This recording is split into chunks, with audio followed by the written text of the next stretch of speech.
नवी मुंबई पनवेल के एक बिल्डर को लाखों का चूना लगाने का मामला प्रकाश में आया है। तो चलिए जानते हैं कैसे ठगी के वारदात को अंजाम दिया गया और ठगी करने वाला आरोपी कौन है। सबसे पहले हम आपको बता दें कि ये आरोप हम नहीं लगा रहे हैं, बल्कि इस बात की जानकारी खुद भवन निर्माता यानी कि पीड़ित तुकाराम दुधे ने पुलिस थाने में हमें बताया कि कैसे कारोबार में पार्टनरशिप देने की बात की गई और उन्हें फायदा भी गिनवाया गया कि अगर आप मेरे काम में सहयोगी बनते हैं तो उसके एवज में 30% की भागीदारी दी जाएगी।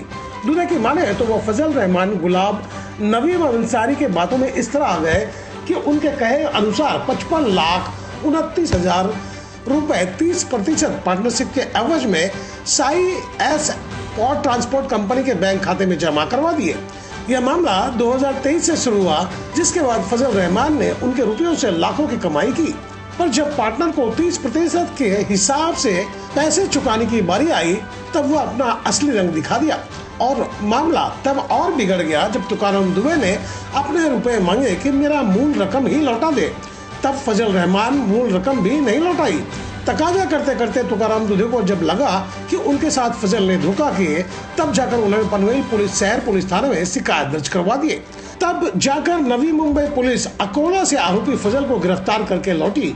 यह अलग बात है कि फजल को हिरासत में लेने के लिए नवी मुंबई पनवेल शहर पुलिस को एक पखवाड़ा अकोला बालापुर में जाकर खाक छाननी पड़ी, पर उनकी मेहनत रंग लाई और आरोपी को गिरफ्तार करने में पुलिस कामयाब रही। फिलहाल अभी फजल पनवेल पुलिस थाने के खास मेहमान हैं। उन्होंने पहले दूधे की रकम हजम किए, अब पुलिस का खाना हजम कर रहे हैं।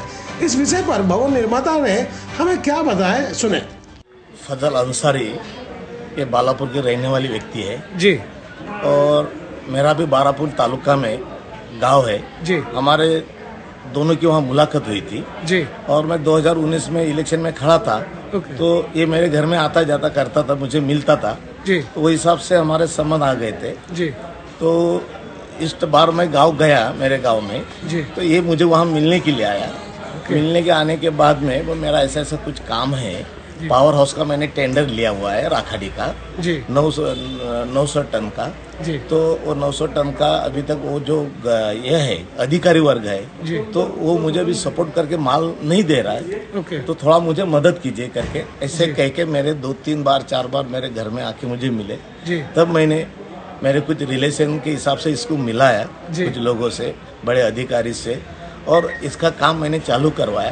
तो फिर ये बोले कि दुधे साहब आप मेरे साथ आप पार्टनर में आइए, मैं आपको 30% पार्टनरशिप देता हूँ।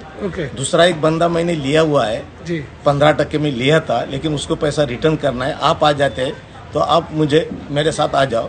तो मैं बोला ठीक है भाई, क्या हिसाब है किताब है क्या? तो बोले अच्छा से पैसे इस खासा इसमें मिल जाता है तो आपका इधर आना जाना भी चालू रहेगा, तो आप हमारे साथ में आइए। वो हिसाब से उन्होंने बोला कि ठीक है कि आप 30% में पार्टनरशिप आइए। तो मैंने 1,85,00,000 रुपए अभी मेरे नाम से टेंडर लिया हुआ है, उसमें से 30% पार्टनरशिप में आपको दे देता हूँ। तो आपको जो है 55 लाख रुपए देना पड़ेगा।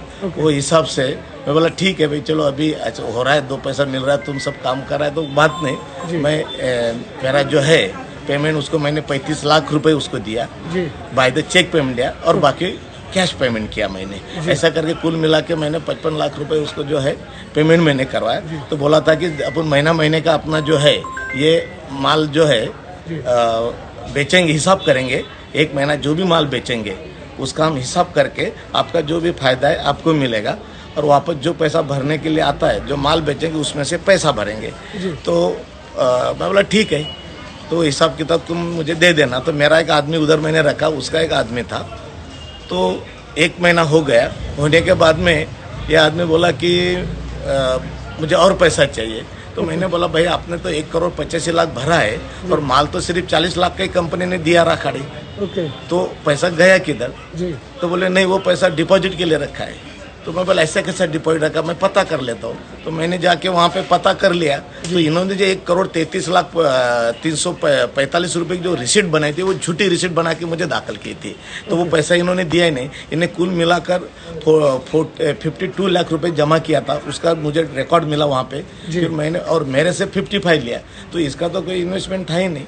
इन्होंने जो भी आपके पैसे से मेरे पैसे कारोबार सारा की काम शुरुआत चल की? के करोड़ों रुपए आज कमा रहा है वो, और मुझे मेरा पैसा भी दिया तो भी मैंने बोला था जानो झगड़ा करने का नहीं, मेरा पैसा मुझे रिटर्न दे। 1 महीना हुआ, 2 महीना, 3 महीना, 4 पैसा देने के नाम में क्या करेंगे, बोले जो नहीं देता है पैसा, ऐसा बोल के इसलिए मुझे पुलिस स्टेशन आना पड़ा। और पुलिस स्टेशन से जो है मुझे उन्होंने सहकार्य करके उसको पकड़ के लाया हुआ।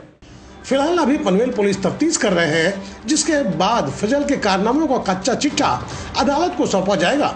तब पता चलेगा कि फजल को सजा मिलती है या वो अपने आप को बेदाग साबित करता है। पर हकीकत यह है कि बिना चिंगारी के आग भी नहीं लगती, दाल में कुछ तो काला है। हम तो इतना ही कहना चाहेंगे कि देखा यह गया है कि आज तक जितने भी लोग पचड़े में फंसे हैं उसके पीछे सिर्फ लालच ही रहा है। फिलहाल दौलत आदमी की जरूरत बन गई है, पर जरूरत को पूरा करने के लिए जरूरी नहीं कि बेईमानी का ही रास्ता इख्तियार किया जाए, और आप करते हैं तो उसका जीता जागता नमूना आपके सामने है। अब फैसला आपका। तो दोस्तों, आपको मेरी खबर बेहतर लगी हो तो लाइक करें, सब्सक्राइब करें और बेल आइकन दबा दें। अब हमें कोई सुझाव देना चाहते हैं तो कमेंट बॉक्स पर लिख दीजिए। तो गोपाल साहब को दीजिए इजाजत, हम जल्द दूसरी खबर के साथ हाजिर होंगे।